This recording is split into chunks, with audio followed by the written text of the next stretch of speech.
Hey, what's up, guys? Welcome into the Modern Christian Dads podcast. I'm Jeremiah Johnson alongside Kelly Stevens. What's up, Kelly? Hey, everybody. How we doing? Good. How are you, sir? I'm doing great. We're on take number 2 here. You might hear some random noises in the background today. We're dads, and my kids are here, so you might hear some little crazy noises in the background. So work with us, right? Yeah, that's right. And there's probably, hey, everybody, there's about 100 people in the room, too. A lot of fans, and they're having a good time. Someday we'll do a live show. We do appreciate all of you that do listen to the Modern Christian Dads podcast. Sometimes we don't know who you are. The other day, I was out in making a public appearance, if you will. Kelly Stevens, on behalf of the church, National Day of Prayer. Anyway, I came across an individual who was a Modern Christian Dads fan and said, man, I love the show, appreciate it. So shout out to all of our listeners all across the world. You bet. We're a couple dudes talking news, sports, and God, so let's dive right into it. How many of you remember the XFL? XFL was formerly owned by the WWE and Vince McMahon. It was a failed attempt a few years back. Well, here we go. They're going to try it again. The XFL on Monday announced multi-year agreements with ESPN and Fox Sports to televise games starting with its inaugural 2020 season. XFL games will air weekly on broadcast TV, ABC, and Fox, complemented by games on cable, ESPN, ESPN2, FS1, FS2. The XFL's TV schedule will feature back-to-back games each Sunday at 2 p.m. Eastern and 2 games on Sunday afternoons. The XFL will kick off on Saturday, February 8, 2020 with teams in Dallas, Houston, Los Angeles, New York, St. Louis, Seattle, Tampa Bay, and Washington, D.C. Additional XFL-themed programming and on-air talent will be announced soon. So, Kelly, the XFL is back. I told you beforehand, trying to stir your memory a little bit. This is back a few years back when the XFL tried to come out with this kind of raunchy league. They had nicknames on the back of their jerseys. They had kind of the raunchy cheerleaders. Jesse Ventura was broadcaster and all those kind of things. I remember it being popular and went well for one season, and then it tanked after that. Yeah, it's one of the things, if you're competing with the NFL, it's going to be a hard start. But I think that there's probably a market for this. But be wise and build it, slowly. You got to develop your fan base and grow from there. They have tried for many years now, different leagues, arena football, etc., to become a competitor with the NFL, but it just seems like it never really works out. Here's my take. Let's just start paying college football players. Let's start paying college athletes. I'm highly in favor of paying college athletes because the NCAA is making billions of dollars. Yes. Off the names and the kids and the students, while they might get a full ride scholarship. I understand that. Yeah. But you have to understand NCAA is marketing their jerseys, their apparel, and making billions of dollars, while one kid might get in trouble for getting like $50,000 under the table or something like that. But anyway, so let's just pay college players. That'll be the official minor leagues, and we'll be good from there. We won't need XFL, et cetera, et cetera. There you go. I agree with that. That's my take and my solution. I know a lot of sports analysts are on the same page. I'm for getting rid of the NCAA. I don't even understand the purpose of the NCAA. Yeah, well, it's controlling. I believe they are completely corrupt in every way. But XFL, it will be interesting. I think they're going to rebrand it. They're going to make it a little more wholesome than it was before. I know that WWE is a PG product now, as before in the XFL days. It was definitely a PG-13 product. Now it's a PG product, so I think things will change a little bit. I'm excited to see it. I don't watch a lot of sports on television, but I'll give it a go. I'm always a big underdog fan. I like when there's a underdog to the monster, if you will. In terms of these leagues and things like that. The David and Goliath story. Yes.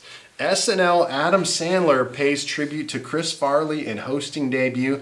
The episode, which marked the former cast member's first time as host since departing the show in 1995. That makes you feel old right there, for me at least. Included several references to past Sandler characters, but the one part I told you that I had watched, Kelly, was the tribute song to Chris Farley. And so it was nice to see Adam Sandler back in the SNL host role. And man, I tell you what, that speaking of getting old, when you go back and see those old SNL characters, how many have come and gone through there? 1995? Wow. That is amazing. I was an SNL fan way back.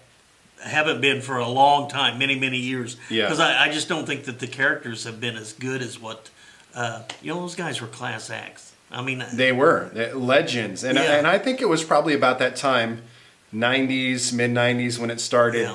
shifting away from really, these giants, these legends of comedy. yeah, and you started look at filtering what out. they've done. I mean, so many of them went off and had a whole nother career in movies and Yeah. that kind of thing. And I really like the older stuff. I'm a big Chris Farley fan as well. I Yes. love Chris Farley. I was going through Amazon Prime the other day. Black Sheep was one of my favorites. Yeah. A lot of people like Tommy Boy. Tommy Boy, I yes. like Black Sheep better though. Yeah, I did too. Yeah. And I kind of identify with Chris Farley a little bit, fat guy in a little coat, kind of thing. With the exception of living in a van down by the The river. river, yes. All right, so go check out some of those. You can see a bunch of those clips on YouTube, and it was pretty good. And I just don't like that SNL is so political, so blatantly political. It drives me crazy. They sometimes. all are anymore, and I refuse to watch them. Just be funny. Come on. I don't. Yes. I mean, I already know that you're a liberal comedy show. You don't need to tell me that. Yeah, yeah. Just do funny. And they can do that. I mean, Right. they're talented enough to do it. Yes. I guarantee you that their audience would grow if they do that. Yeah, I do remember one time. I haven't seen him for quite a while. Jeff Foxworthy. They Yeah. had actually talked about how many millions of dollars that he had made by doing clean comedy. Yeah. Because there just wasn't a market for that, and people want that. Yeah, they do want that. Here's your sign. No, that was another buddy of Jeff Foxworthy's. Yeah. That said, here's your sign. All right. 100 amazing facts for people who can't get enough amazing facts. Do you like these? Do you like clicking on these random amazing facts, things like that? I like hearing them. Okay, I click on them every once in a while, these lists, because they're rather interesting. This one, 100 amazing facts. I'm not reading all 100, just pulled a few that I thought were interesting. Here we go. Whether or not you dream in black and white depends on whether you watched black and white television growing up. So with that in mind, Wow. have you ever dreamed in black and white? Or always color? You know what? Or both? I do not remember my dreams. Wow. I I dream know. all the time. I do dream. I know I dream, but I once I wake up, it's gone. I don't remember anything. I have never dreamed in black and white. I do not remember dreaming in black and white, although I am old enough to. I remember we did have a black and white TV when I was a kid for a little while, so You're so old. I know it. All right. No, I won't go there. Okay, the word unfriend was first used in 1659. Did you know that? That's not a Facebook word, I not unfriend a you. 2021st century word, but rather the word unfriend was in the dictionary and used back in 1659. Wow. What does the definition say? Did you get that? I didn't get it. Basically the same thing, like not going to be friends anymore. Okay. Yeah. So unfriending, I know that was very, I really like the thing they do on Facebook.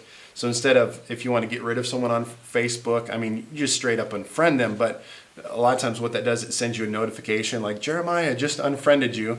So that usually creates issues with that person, right? Right. Probably. Right. But they have an unfollow button. So what the unfollow button does is it's essentially unfriending them without them knowing it. Right. So And- little tip for you. Those people you don't like, just unfollow them, not unfriend them. Yes, Rick Maynard. Yeah. I mean, I have just, and the people you really don't like, then you just straight up block them. But anyway. Yeah. That's what happened to Rick. I just straight up blocked him. Penguins, and Rick wouldn't even know. He doesn't even know the difference between like podcasts and He doesn't. social media and Facebook anyway. He's not a nerd. Yeah. Penguins used to be almost 7 feet tall. What? Yeah. I didn't write out the descriptions of all these. I just kind of cut and pasted real quick. But I guess penguins used to be bigger. I would not want to run into that dude. A 7-foot penguin. That would be scary. Have you seen one of those in your dreams? No, I haven't. All right. Well, didn't Adam Sandler, going back to him, he had a penguin or something? Right. Yeah. That was when he went back to school. Yes, And yes. he would see a penguin when he was under the influence of certain things. Yes, yes. All right. Space smells like a NASCAR race, a mix of hot metal, diesel fumes, and barbecue. So Really? go to NASCAR. Roughly, that is what space smells like. Okay. Although they talked about this technology. I've never heard it getting really popular, but they talked about these companies that they would essentially take you up in an airplane and then you'd rocket off that airplane. Then you would technically get into space for 20 minutes and then you would experience zero gravity, come back down, and that was like $200,000. Yeah. Wow. Yeah, I'd like to do that. I'm thinking about getting some deodorant. that Pastor's smells. appreciation gift. Would that be cool? The Tesla will be cheaper, so just go with the Tesla. Okay. All right, one man who urinated in a reservoir ruined 8 million gallons of water. So I did did get the explanation on this one. In 2011, a 20-year-old man who thought it would be funny to urinate in the city reservoir of Portland, Oregon, his little gag ended up requiring the city to get rid of 8 million gallons of treated drinking water as a result. How did they know that he did that? Video, maybe, or yeah. Yeah, because I've got a feeling probably more people that they don't know have Right. done that. Right. Oh my goodness. All right. Tug of war used to be an Olympic event. This even existed all the way up until 1920, and now it's been relegated to field days and family reunions. But for a very long period, tug of war was an Olympic event. You know what? And I like that. That's That'd be fun. more- Tug of war. Be more exciting than curling. Maybe we could challenge a couple churches around to do a tug of war event. Yeah. Modern Christian Dad event and, fundraise. That's a good idea. I like that. We'll have to store that one away. Okay. Pocket it. All right. Well, this Sunday is going to be Mother's Day. Hi, Mom. Love you. Mother's Day. So Sunday, May 12th is Mother's Day, and for many people it means spending a ton. Okay, check this out. The National Retail Federation estimates that this year Americans celebrating the holiday will spend an average of $196 compared with $180 in 2018. But oftentimes that money goes to waste, with plenty of moms lamenting online about their online gifts that go wrong. What are you above or below that average, Kelly? I'm definitely below. Oh, I'm definitely below. My wife wouldn't even let me spend that much for that. So anyway, here's some gifts under $20 that you could. We're going to give you some budget-friendly ideas. Here we go. A gift she'll keep forever. What I love about Mom, fill in the blank book. It's about $10 on Amazon. To remind her daily that you love her. A precious Remember I Love You Mom glass dish, $17 on Amazon. Customized jewelry, like the hand-stitched necklaces and bracelets, things like that, $18 on Etsy. Something practical, the sleek mobile phone stand. So mobile phone stand, $8 on Amazon. And then the gift that keeps on giving for months, vouchers for Mom for things like a no complaints day. You can get one of those books for $13 on Amazon. So go to Amazon, search Mother's Day gifts under $20. You can find these and many other great ideas for your mother. Yeah, take care of your mom. Or just spend a lot or whatever. Yeah. Anyway, happy Mother's Day ahead of time to all of our wives, mothers. You do a wonderful job. Well, we're in that time of year where it's time to water the lawn, get the yard looking green again. So I'm going to give you 8 tips, Kelly, for healthy grass with a deep, strong root system. I need this, brother. Okay, here we go. Number 1, always water in the morning. Mm-hmm. You need to soak 6 inches into the soil. Number 3, use pulsating sprinklers, not oscillating ones. The sprinkler shoots out the water horizontally at a high velocity, so it's not as vulnerable to wind and evaporation as oscillating types, which spray the water straight up. Didn't know that. Very interesting. Go easy with new grass. It's always tempting to use more water when more water isn't always the most healthy thing. Now here, and along with that, next one up is water twice a week max. Frequent light watering can lead to fungus and a shallow root system. Fewer waterings that soak the soil more deeply encourage the roots to grow deeper. So if you're watering all the time, it's actually bad, and it's not going to give your yard a opportunity to grow really deep roots. Yeah. Get I hear if you play Modern Christian Dad's podcast, out to your lawn, just over and over and over, that's good for growth too. Amen. Yep, I totally agree with that. All right, get a timer. The next one is get a timer. All right. So those are some news, sports, gifts, ideas, and things like that.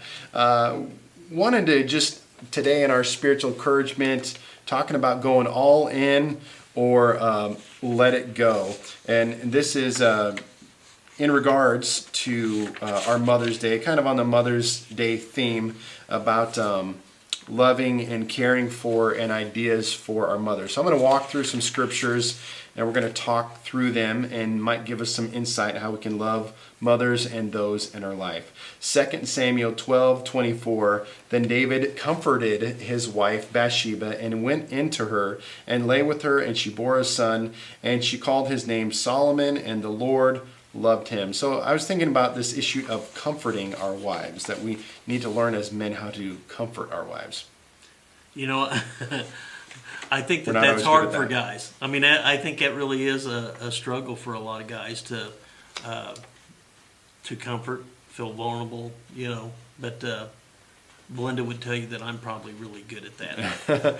And that's one of the things women want the most, isn't it? They don't probably want, even if we spent $200 or $250, most women and our wives and mothers probably don't want any of that. They just want to be comforted and loved. Yeah. And they want the present. They need both. They want the present too. Next one, Song of Solomon 4:10. How beautiful is your love, my sister, my bride. How much better is your love than wine, and the fragrance of your oils than any spice. Song of Solomon, I love that book. I love that God had the audacity and the humor to throw that one in there for us. My favorite verse in Song of Solomon is, your navel is like a rounded goblet, never lacking blended wine. It's my favorite verse in Song of Solomon. Drop that one on Rachel all the time. So, but you know, our mothers, they want to be told how much we love them. They want to be told how beautiful they